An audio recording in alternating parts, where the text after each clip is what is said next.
A great big hello to each and every one of you, and welcome to Gray Matters, the podcast for baby boomers and Gen Xers.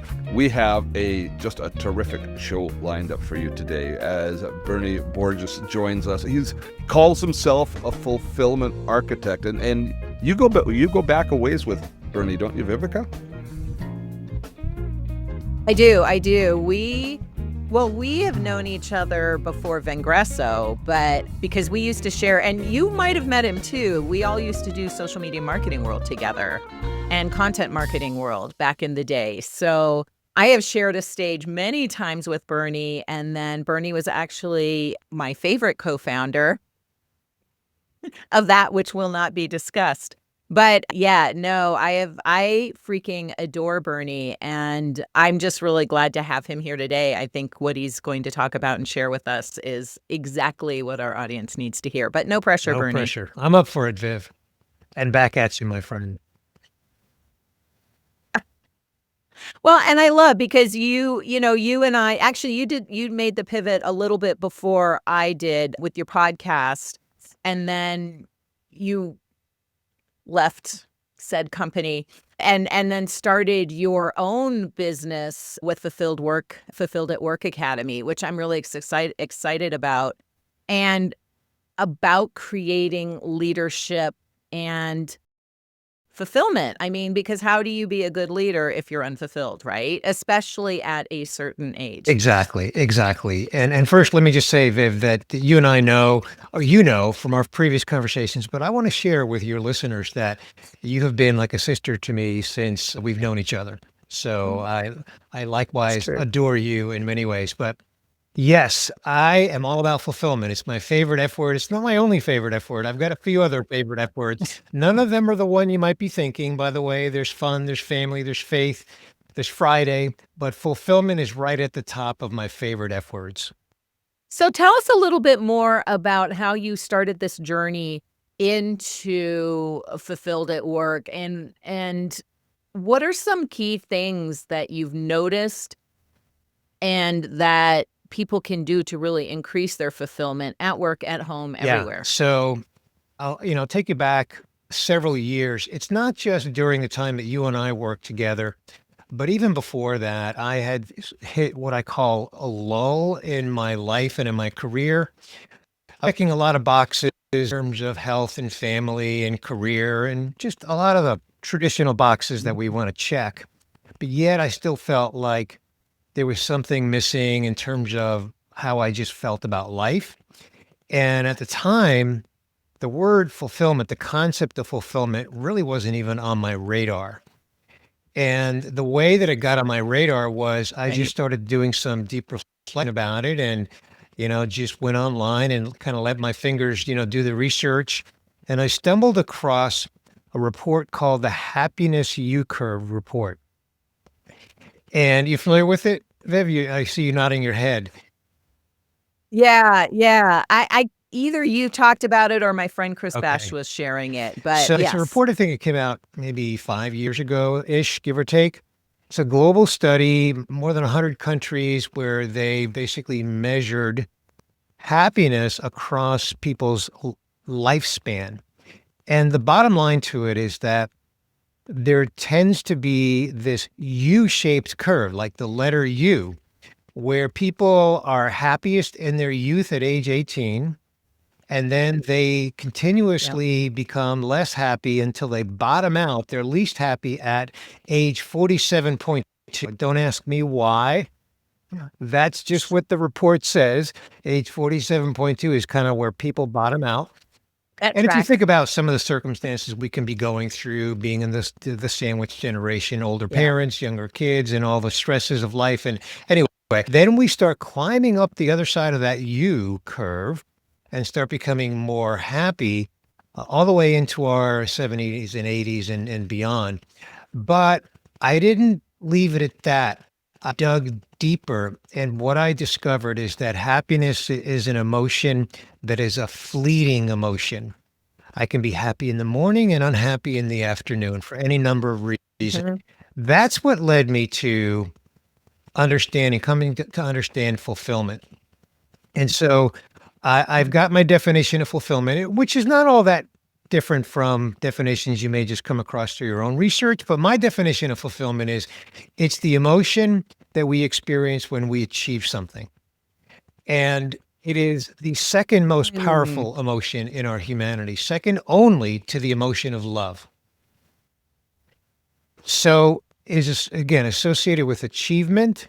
So think about big achievements in your life. Maybe it's when you completed your college degree, or I know you've written multiple books. After you published a book, there's a sense of achievement, and consequently, there's a sense of fulfillment. When you do something with a client and something good happens, there's an achievement there, there's fulfillment. I like to also cite little examples like, hey, I tried a new barbecue recipe and it turned out really good. Like that's a little small achievement, and there's a sense of fulfillment. And so I've just come to embrace that, and I've done some research around it. And then I've developed what I call my 5-pillar platform. And that is that we're all chasing fulfillment across these 5 life pillars: health, fitness, career, relationships, and legacy. That spans our entire humanity. So let me pause there because I want to give you a chance to kind of react and unpack it together. I feel like a lot of people think fulfillment is only about accomplishment, and they start doing everything they can to accomplish or get more power, get more money, and then they become less and less and less fulfilled because, to your point, that's not actually what it's about. It's just one of the elements. I wonder how many people are aware of that lack of balance within themselves. And did you have, how did you come to this conclusion? And then Steve has a question too. Well, no, I was just thinking along the lines of it, kind of taking it back to much of our community, which are in some form of transition, baby boomers and Gen Xers who are either leaving their careers or starting up a new business or transitioning. And just where fulfillment would register as I think most of us at that point are going from a sense of need, where they're being forced into retirement, or they're being forced into change, or they need to set up themselves up for security. But just how liberating it would be if at the very top of that list was, what's going to fulfill me? What's going to make me feel complete and happy as I transition into this? And I know personally that when I started the Gray Wave, I felt that exact emotion, that sense of fulfillment, that sense of this is a mission that I want to be on, that I'm going to get a lot out of, that I'm going to give a lot to, but I'm going to get as much from as I give. And I think that's just a great starting point for so many of our community. Yeah, and Steve, just to follow on that, I think implied in what you just shared is a sense of purpose. And purpose is also connected to fulfillment. So when you have a purpose and then you're chasing that purpose on a daily basis, you're experiencing achievement along the way. And so that sense of fulfillment can get reinforced on a daily basis. Again, it could be big, it could be medium size, or it could be small, like that meal that I cooked. But Viv, back to your question, like how did I get there and how did I, just arrive at this myself? Yeah. So a few things. First of all, I did a research project and a report that I published in late 2024. I partnered with Udemy on it. And there were many findings. It's a 157-page report, but I'll share 3 findings from this 157 pages, because these are the 3 that I share most commonly because they're really meaningful. One of the questions that was asked in the survey was, if you could only be happy or fulfilled, which one would you choose? Now, we made a point of giving them a very clear definition. Here's what happiness is. It's an emotion, and you can experience it anytime, any day, but it's a fleeting emotion. It may or may not last. Fulfillment is associated with achievement and purpose. Many people consider fulfillment to be immutable. Once you've experienced it, nothing can take it away. So when asked that question, if you could only choose one, which one would you choose? 79% chose fulfillment. 79%. And frankly, it only surprised me by 1 percentage point. I was expecting 80% because I just anticipated that it would be high. So that's one interesting finding. It validated what I suspected. The other one is we asked a similar question We asked, are you satisfied in your career? 75% said yes. By the way, I left out a very important aspect of this report. We were interviewing midlifers. So the report went out to people over the age of 40. Oh, Sorry, important element in the report. yeah. Small. Maybe for this audience, exactly, it's good to know. Exactly. So we asked, are you satisfied in your career? 75% said yes. Then we asked, not the next question, but many questions later, which is a survey strategy. We asked, are you fulfilled in your career? 61% said yes, which is still a pretty good percentage, right? 61% is respectable. Yeah. But notice that 75% said that they're satisfied. So what can you conclude from Interesting. that? What I conclude from that, which I have other data points from the report to support it, is that fulfillment is a higher standard. How do you bridge that gap? Where we get into my 5-pillar approach. What I do, and I do this through my Fulfilled at Work Academy, where I do speaking training, workshops, and masterminds, is I ask everyone to look at their own life through the lens of these 5 pillars: health, fitness, career, relationships, and legacy. And don't try to isolate something like your career and only work on your career without considering the other 4 pillars. Because you are a whole person. When you go to work, you're not a robot. You're not pushing aside all those other dimensions of your life. They all come to work with you. So you have to know how fulfilled you are in your health, which is both physical and mental. You have to know how fulfilled you are in your fitness, which is not about competing in the Olympics. It's about being functional. It's about being alert. It's about having energy. I'm talking about fitness now. It's about having mental acuity. It's about having confidence. Again, that's all fitness, right? So how fulfilled are you in your fitness? And then in your career, sure, you can ask yourself that question, but you also have to ask yourself, am I in the right career at this stage in life? And then same question for relationships. How fulfilled am I in my relationships? And that spans not only the obvious ones, there's, spouse or significant other, friends, family, coworkers, community, but also faith. Viv, I'm a person of faith. That's a relationship. I asked, like, Bernie, where does faith fit in? You're a person of faith, where is it? It's in the relationship pillar. It's a relationship. And then the last one is legacy. What's the impact you want to have on whatever it may be? So looking at your life holistically, not just saying, I need to be more fulfilled in my career, without considering how all the other 4 pillars, how you're doing in them. And by going through this, I call it a self-awareness exercise. It can really help people understand where they're misaligned by looking at their current values, what's important to them now, and contrasting that to where they are in fulfillment in each of those pillars. And I actually have a whole guide for that so people can document, so it's black and white, and they can really understand where they're misaligned between their values and their fulfillment across these 5 pillars.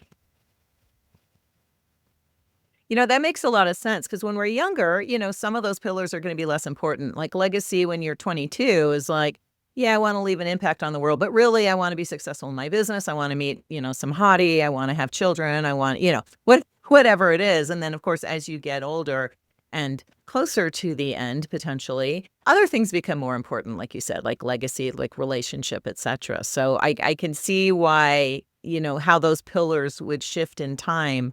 So is this practice you take them through, or like, is it something online? Is it something you could do with us now? Yeah. Where So would they find that? it's on my website, fulfilledacademyatwork.com. It's in the resources section. I call it the Values and Fulfillment Guide. So it's a download. It's currently it's in a PDF. Eventually I'll get it into something that someone can do online, but I'm not there today at the time of this recording. It's a PDF, but it's an interactable version of a PDF. So simple exercise. How fulfilled are you in each of the 5 pillars? Score from 1 to 5, 1 low, 5 high. So how fulfilled are you in health, fitness, career, relationships, and legacy? Then the next step is, what are your values? And we list about 20 values there. Things like exercise, creativity, freedom, travel, whatever. what are your top 5 to 10 values? List no less than 5 and maybe no more than 10. What are those values? Then score them. How fulfilled are you in these values? Yeah. Well, from 1 to 5, and then add a note, right? Then the next step is, okay, what did I just learn? Where am I most out of sync? Where am I most connected and aligned between my values and fulfillment? So going through this exercise really sort of forces an individual to document how they feel. And I'm using the word feel very intentionally. This is an emotion. This is a human emotion process that we have to go through in order for us to become self-aware, because that's another thing that I've learned, Viv and Steve, is that a lot of people are not self-aware. A lot of people have things that are buried deep within, their soul. And in a lot of cases, and I'm not a trained psychologist, but I know a trained psychologist would tell you that a lot of things we deal with stem all the way back to our childhood and things that we experienced early in our life. And so going through an exercise like this really helps us become self-aware of where we're fulfilled and not, where our values are aligned with our 5 life pillars and not, so that we can then decide what kind of an action we might want to take. I'll give you a simple example. Simple, but also common. Yeah. Someone's value might be, I want to be home for dinner every night with my family. And then they score it low because in their career, they have to work 10 or 12 hours a day, or they have to travel 75% of the time, and they're not home for dinner every night with their family. So at least that awareness causes that individual to say, well, I'm either going to do something about this or not.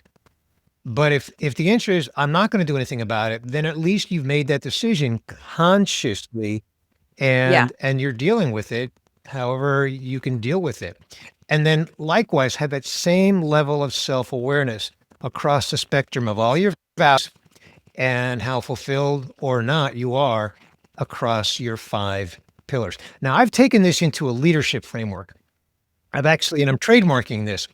I call it fulfillment-centric leadership. And that's my big service offerings. That's what I do for organizations, is take them through this very exercise so leaders first become self-aware of their own fulfillment journey so that they can lead their teams through that same lens of fulfillment. It seems to me that there's almost 2 phases that we would go through as we kind of explore your world.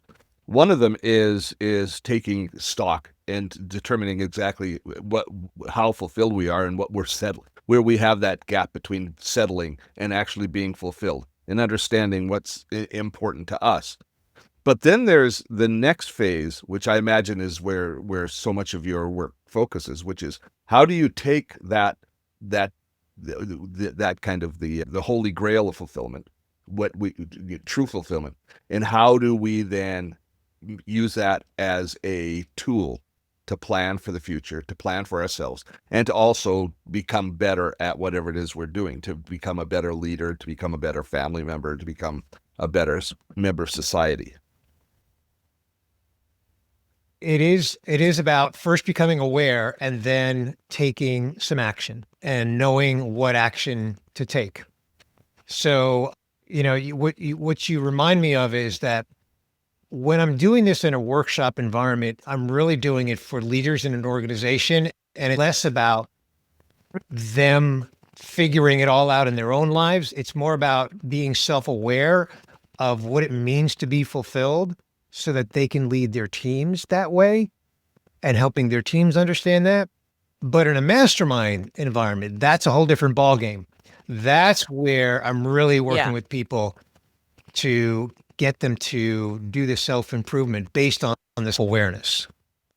When I think about the companies that are always in like the top 50 companies or 5 or whatever to work in, it seems to me, and it's a total hypothesis, could be completely untrue, but it seems to me that the leadership in those companies are happier and more fulfilled and, certainly not living a balanced life. I don't think a balanced life is possible. B, they are going to be very business focused because they are the leaders of these companies.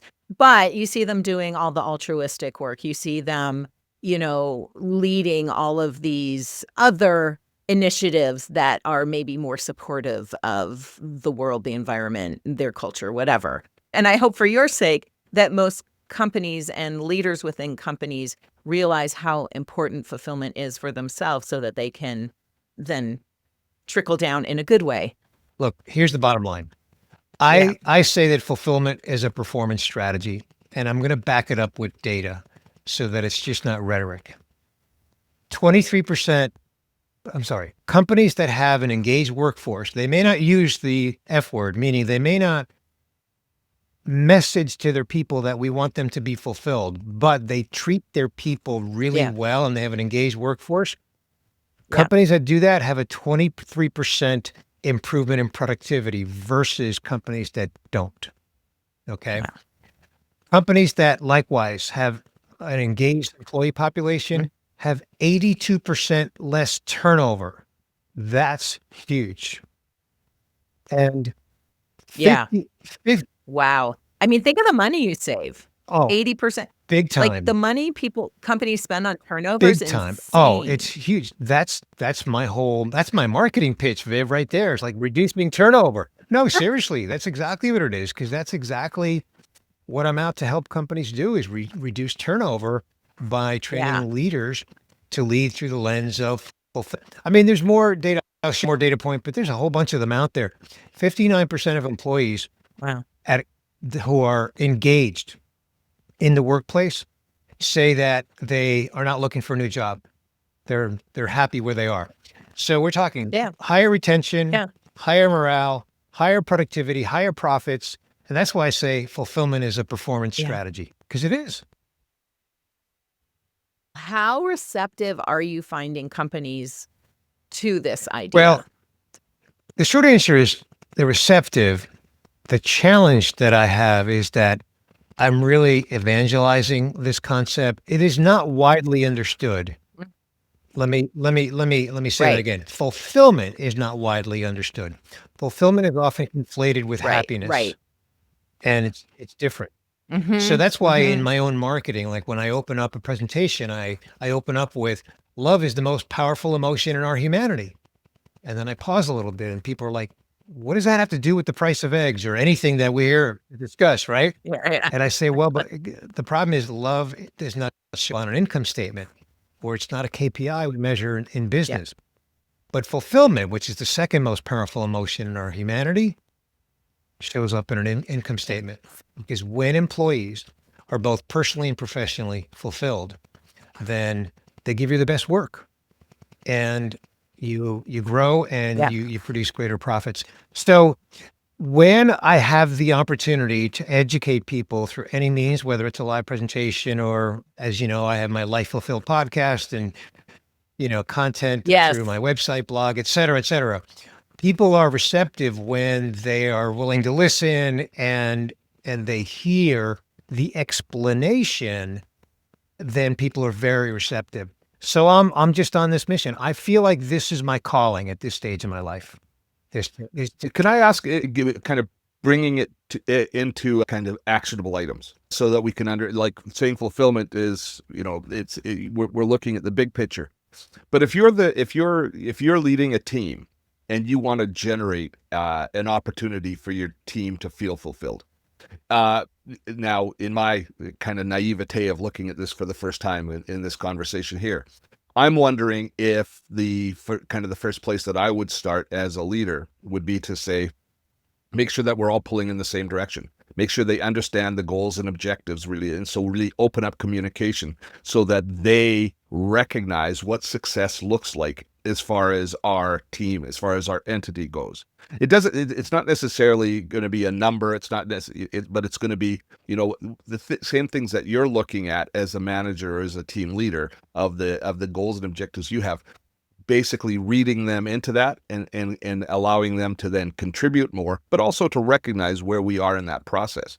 Is that kind of the practical steps that we'd be looking at taking? So Steve, short answer is yes. But what I've done is I've addressed the fact that we can't expect leaders to do this in what I call an unconscious competent way. So when I have an opportunity to do the 30-minute version of my presentation, I tell a story, and I'll give you the really, really short version of it. In 1990, I was in my first leadership role. Tragically, someone on my team was killed in a domestic violence incident. After that, because of the trauma, I made a point of leading my people holistically as human beings, and I got to know them as people. And it made me an unconscious competent leader. It was anchored in that traumatic event, but I took that approach with me through the rest of my career. We need to give leaders a conscious competence, not just say, hey, go lead your team through the lens of fulfillment. Well, what does that mean? So I've built a framework, and I'm not going to get into all the details here. It's on my website, but the framework has a bunch of steps. So for example, it begins with the self-awareness, which we've already discussed, right? Going through that values and fulfillment alignment exercise. It begins with that.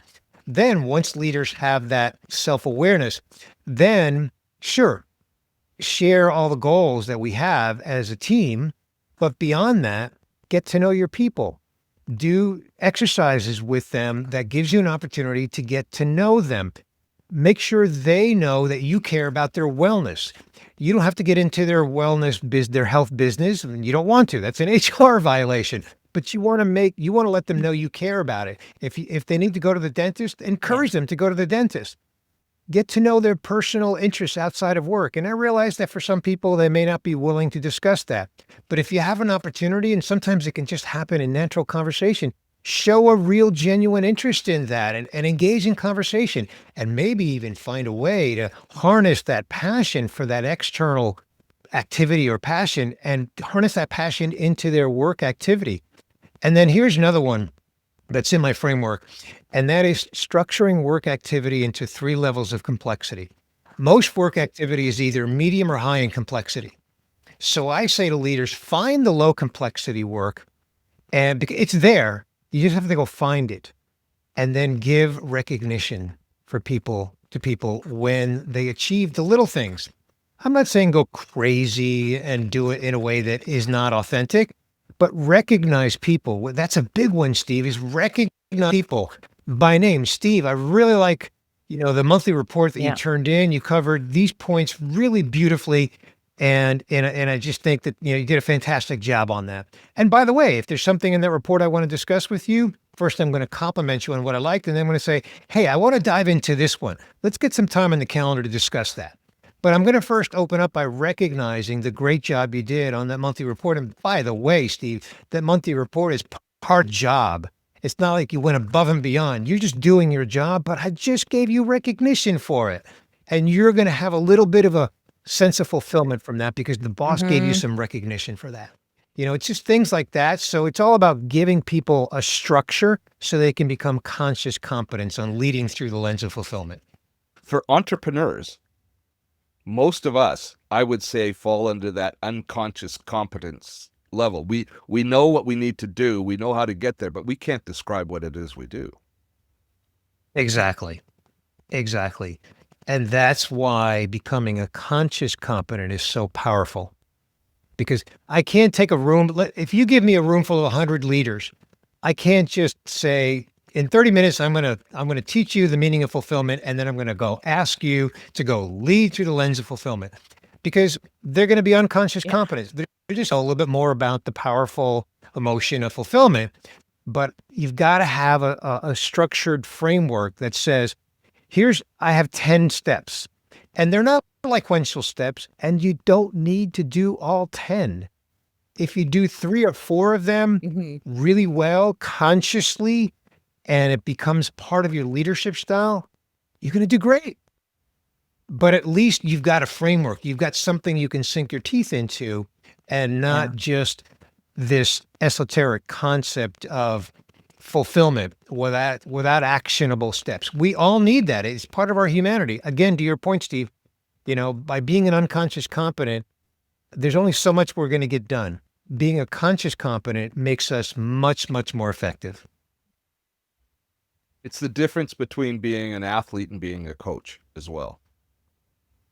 It's funny you mentioned the athlete because there are athletes that are unconscious competence because they're naturally gifted, they're talented. It's just a natural talent in their sport, but they may not necessarily. And then to your point again, a coach can come in and say, let's tweak this thing you're doing over here and then help their talent to just improve their overall performance and then help that athlete gain some conscious competence that again harnesses their natural talent. That's one of the reasons that often the best coaches come from the kind of the journeyman athletes, the ones that don't have the natural skills, but have had to recognize, what it takes to be successful and have manufactured that within themselves. And they understand how to articulate that, which allows them to then be a good coach. And we really take, I mean, if you look holistically at your life and you take from the different activities and the different passions that we have in life, the best from each of those and bring that into the space. As you were talking about, what a leader does inside of as far as acknowledging and encouraging his team. Vivica knows my hobby, my passion is theater. I do a lot of shows, and I still do a lot of theater. And I love the opportunity to be a cast member where I'm on an equal footing and I'm not the boss. I'm just a peer. But I know what a difference it makes within casts that I work in to have somebody like myself just sitting there. And when I'm not on stage, when in rehearsal, not in my phone, not concentrating on, but looking at the performers that are working on stage and appreciating what they're doing, laughing, reacting, and how much more they feel engaged and how it pulls the whole cast together as a team member, not as the leader, but as a team member, just acknowledging and participating in the process and appreciating what each member is bringing to the table. And that's those are the things that if we think about, we can bring in and we can actually manufacture that and deliver that consciously. Said, Steve, I might have to borrow some of that for my website copy because you're absolutely right. And I want to key in on one word you used, and that's recognize or recognition. I alluded to it earlier, and you just sort of reinforced it, right? When you recognize someone intentionally, and especially if you're using their name, if I say, Steve, I love the report you did. Here's why I love the report. And I give you specific reasons. I feel good about that. That's fulfilling to you. I've recognized you. I've used your name, which is everyone's favorite word is their name, by the way. You know that. And so you heard me use your favorite word while I recognized you. And that's powerful. Absolutely. And it's in any setting. Like you said, that's in theater. But imagine in the workforce. And, one data point I haven't even mentioned in this whole conversation, which surprises me because I usually mention it right out of the gate. And that is that in the US, 70% of the workforce is disengaged. Now, globally, the number's even worse. Yeah. Globally, the number's 79% of the global workforce is disengaged. In the US, it's a big problem. It's a productivity problem. It's an economics problem.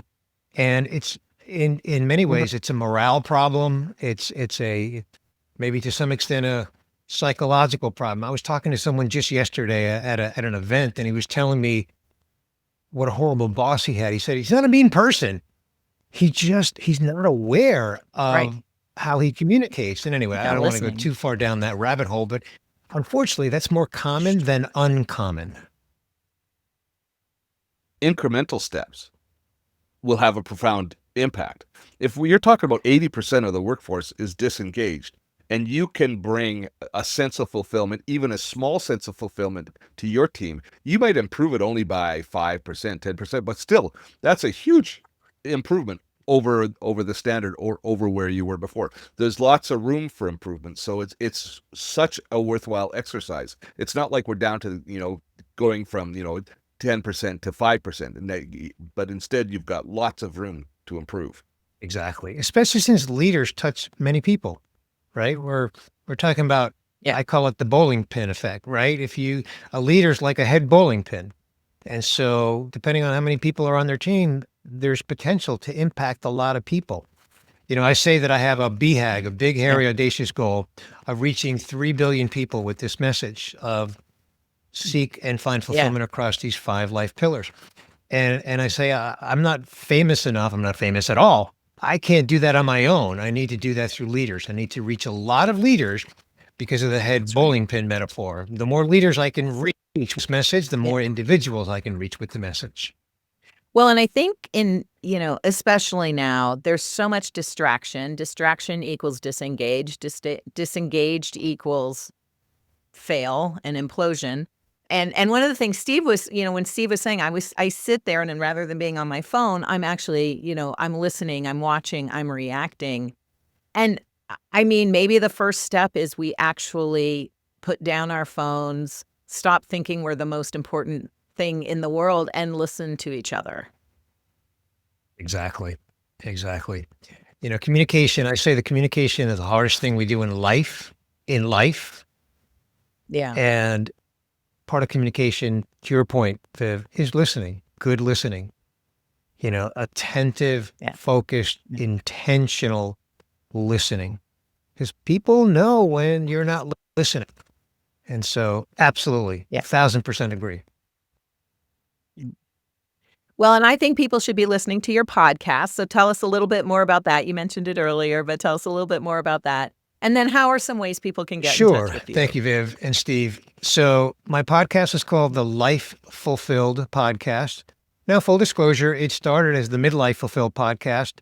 And I did that for a while. Episode 240 is when I rebranded to Life Fulfilled because I realized that fulfillment is really not age-centric. So I feature individuals on a variety of topics, and we talk about just the meaning of fulfillment. There is a little bit more emphasis on career, as that has risen sort of to the top of what people are struggling with the most when it comes to fulfillment. And then in terms of getting in touch with me, my website is fulfilledatworkacademy.com, and I'm most active on LinkedIn and Instagram, and I am at Bernie Borges at both on LinkedIn and Instagram. It has been so good seeing you again, my friend. I am always impressed by you, and I love the work that you're doing. Thank you so much, Viv. Likewise, back at you. And thank you, Steve. Really enjoyed it together.